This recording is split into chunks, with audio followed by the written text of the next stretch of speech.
Hello दोस्तों, मैं राजकुमार आप सभी का स्वागत करता हूं राज अर्बन स्टडी के यूट्यूब चैनल में।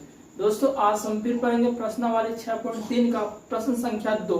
एक हमने पूरा कंप्लीट कर लिया था, 2 प्रश्न देखेंगे और 3 को देखेंगे। फिर अगली सवाल हम दोस्तों अगला सवाल नेक्स्ट वीडियो में देखेंगे, ठीक है। और दोस्तों हिंदी का जो टेस्ट है वो भी वीडियो आपको लगभग 1 या 2 बजे वीडियो, नहीं तो 11-12 बजे आपको दोस्तों वो वीडियो मिल जाएगा, ठीक है। मैं आपको कम्युनिटी टाइम में डाल दूंगा का आपको हिंदी का टेस्ट जो मैंने दोस्तों लिया था आपका 20 के साथ जो कंप्लीट हुआ था हिंदी का, उसका टेस्ट लेना बाकी है, तो वो वीडियो आपको मिल जाएगा, ठीक है। तो पहले ये मैथ का देख लीजिए, फिर आपको वो टेस्ट हिंदी का वीडियो मिल जाएगा, ठीक है। तो चलिए आज का प्रश्न देखते हैं, प्रश्नावली 6.3 का प्रश्न संख्या 2 देखते हैं क्या कहता है। प्रश्न संख्या 2 देखते हैं। देखिए प्रश्न संख्या 2 का नाम है आकृति 6.35 में, जो कि ये आकृति आपका दिया गया, ये आकृति आपको बुक में ही दिया गया, ठीक है। त्रिभुज ओडीसी समरूप त्रिभुज ओबी है, मतलब त्रिभुज ओडीसी, देखिए त्रिभुज ओडीसी और त्रिभुज ओबी यानी कि ओबीए, ये दोनों क्या है, समरूप है। ये दोनों क्या आपस में समरूप, यहाँ ध्यान देगा, ये दोनों क्या है, समरूप है। समरूप होने का मतलब क्या है, कोण बराबर भुजा बराबर, ठीक है, समरूप है।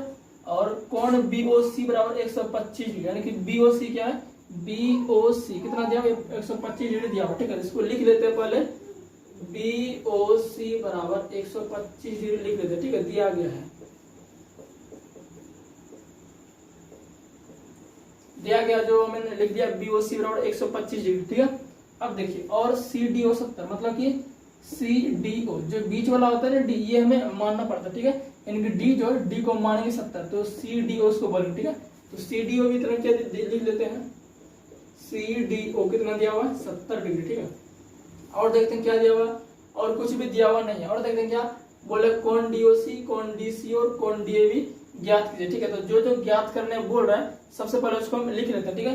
तो ज्ञात क्या करना है, सबसे पहले ज्ञात करना है कोण DOC बराबर वॉट, मतलब इसका मतलब है हमें ज्ञात करना है, ठीक है। और ये भी लिख देते हैं कोण DCO, ये भी वॉट लिख लेते हैं। और ये क्या है DAB, इसको भी लिख लेते हैं कोण DAB, इसको क्या वॉट लिख लेते हैं, ठीक है। यानी कि ये तीनों चीजें हमें क्या ज्ञात करनी है। तो चलिए इसको देखते हैं कि कैसे हम इसको ज्ञात करना है, ठीक है।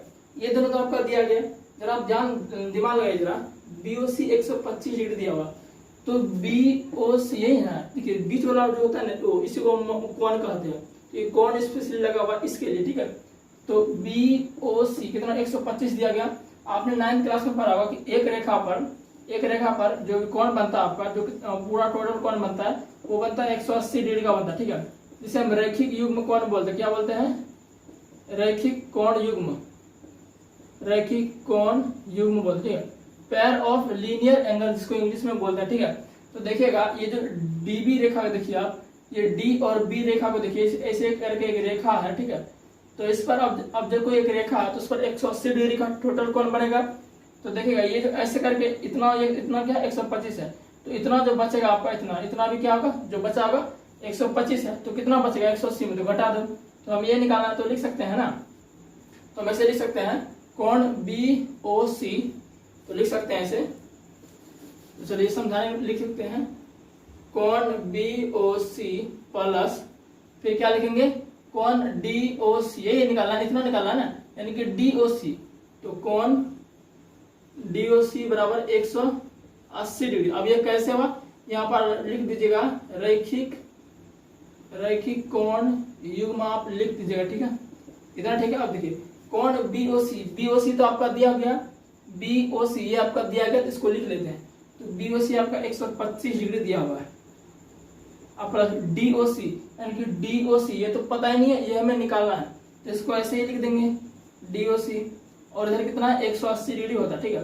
तो DOC कितना हो जाएगा 180 में इधर प्लस है, नहीं तो कुछ प्लस छिपा रहता है, प्लस लिखा नहीं जाता अगर अकेला रहे तो उसको इधर फेंकेगा तो माइनस में जाएगा। अब कोण DOC बराबर हो गया 180 में 25 घटेगा तो 55 डिग्री, यानी कि कोण DOC 55 डिग्री हो गया। तो DOC को देखिए निकालने का है ना, DOC तो कितना आ गया 55 आ गया, हम 55 लिख देते, ठीक है। इतना समझ गया। अभी 2 तो और निकालना है, तो 2 भी निकालेंगे। तो DOC जरा आप फिगर में बताइए कि DOC कहाँ है, मैं आपको बताता हूँ। जो ये बीच वाला इसको हमें सामान्य, इसको जो कोण होगा तो O तो यहाँ है, तो DOC यानी कि इतना भाग तो कितना आ गया, ये आपका 55 आ गया, ठीक है, ये 55 डिग्री आ गया, ठीक है। अब क्या कहता है, आप कहता है कोण DCO, देखिए अब बीच में C आया यानी कि C एंगल को पूछ रहा है, तो सी एंगल यानी कि ये हमें निकालने पूछ रहा है, यानी आ रहा है सी का मतलब जो बीच में आएगा उसी को कौन मानेंगे, तो क्या है सी, यानी कि सी हमें निकालिए, हमें सी निकालना है। तो जरा दिमाग लगाइएगा, ये सी जो है, देखिए ये सी और ये एक तरह से क्या एकांतर कोण है। आपने 9th क्लास में ये भी पढ़ा होगा कि जब दो रेखा समांतर है तो उसके बीच में अगर एक रेखा तिर्यक रेखा कोई उस दोनों को काट देती है तो ये कोण और ये कोण क्या होता है, एकांतर कोण होता है। ठीक है, तो एकांतर कोण हमेशा क्या होता है, बराबर होते हैं। एकांतर कोण हमेशा क्या होता है, बराबर होते हैं। उसी तरह यहाँ पर देखिएगा, तो ये कोण और ये कोण क्या है, एकांतर कोण है। तो एकांतर कोण क्या होता है, हमेशा बराबर होते हैं। ठीक है, तो देखिएगा, तो ये हम निकालेंगे। देखिए, तो ये सबसे पहले कितना हो जाएगा, आप दिमाग लगाइए कि एक त्रिभुज की तीनों भुजाओं का मतलब तीनों कोणों का योग होता है 180 डिग्री होता है। ठीक है, एक त्रिभुज की कितनी त्रिभुज, एक त्रिभुज की नहीं, सभी कोणों का योग कितना होता है, 180 डिग्री होता है। ठीक है, तो जरा दिमाग लगाइए, डीओसी भी एक त्रिभुज है, तो डीओसी एक त्रिभुज है, तो इसका पूरा कोणों का योग 180 होना चाहिए। लेकिन जरा देखिए, कोण डी और कोण ओ, ये कोण तो दिया, दो कोण तो दिया हुआ है, लेकिन सी जो है इसका एंगल हमें पता नहीं है, तो इसको अपने आप से पता कर लीजिएगा। तीनों कोणों का 180 होता है, तो आप ऐसे लिख भी सकते हैं, डीओसी में त्रिभुज डीओसी में क्या लिखेगा, 70 प्लस 55 प्लस क्या है सी, तो सी बराबर कितना होता है, 180 होता है ना, तो 70 55 कितना हो गया, इसको जोड़िएगा, 70 50 120 125 हो गया। अब प्लस कोण सी, इधर 180, तो कोण सी बराबर कितना हो गया, 180, 125 को इधर फेंक दो, तो कोण सी बराबर कितना, 55 हो गया। तो कोण सी भी आपका 55 हो गया, यानी कि ये भी आपका 55 निकल गया। ठीक है, ये भी आपका 55 निकल गया, यानी कि डीसीओ भी कितना निकल गया, 55 निकल गया। ठीक है, अब लास्ट बचा है डीएबी। अब डीएबी का मतलब क्या है, यानी कि ए एंगल निकालना, हमें क्या निकालना है, ए एंगल निकालना है। अब जाहिर सी बात है, जब ये 55 हो गया, हमने क्या बोला, ये जब 55 हो गया तो एकांतर कोण ये और ये क्या है, एकांतर कोण, जब ये 55 हो गया तो ये भी 55 हो गए।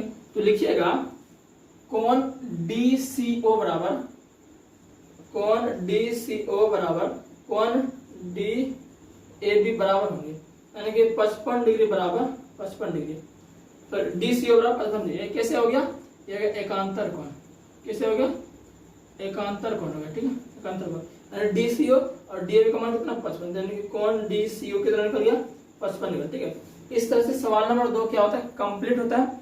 अब देखते हैं सवाल नंबर 3 देख लेते हैं, फिर उसके बाद जो भी देखेंगे। समबलम एबीसीडी, तो पहले ही हमने समबलम एबीसीडी बना दिए ताकि बाद में बनाना ना पड़े। ठीक है, जिसमें एबी समानांतर डीसी, यानी कि एबी समानांतर डीसी है। ठीक है, के विकर्ण एसी, यानी कि एसी विकर्ण और बीडी यानी कि और ये बीडी विकर्ण परस्पर ओ पर प्रतिच्छेद कर, यानी कि ओ पर प्रतिच्छेद कर रहा है।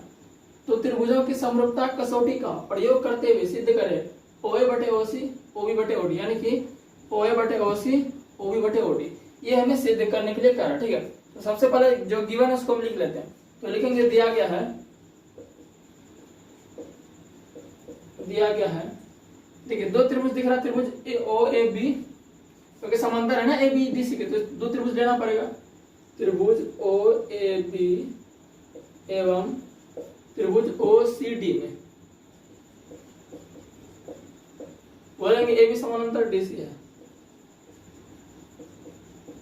ठीक है, इतना तक लिख दिए। अब देखिए, अब क्या होगा इसमें, जरा दिमाग लगाइएगा, इसमें भी एकांतर कोण का प्रयोग होगा। ठीक है, एकांतर कोण का प्रयोग कैसे होगा, जो कि पिछले प्रश्न में हुआ था वैसे होगा। देखिएगा, ये जो सी एंगल है, ये सी एंगल इसके बराबर हो जाएगा, कैसे, एकांतर कोण से।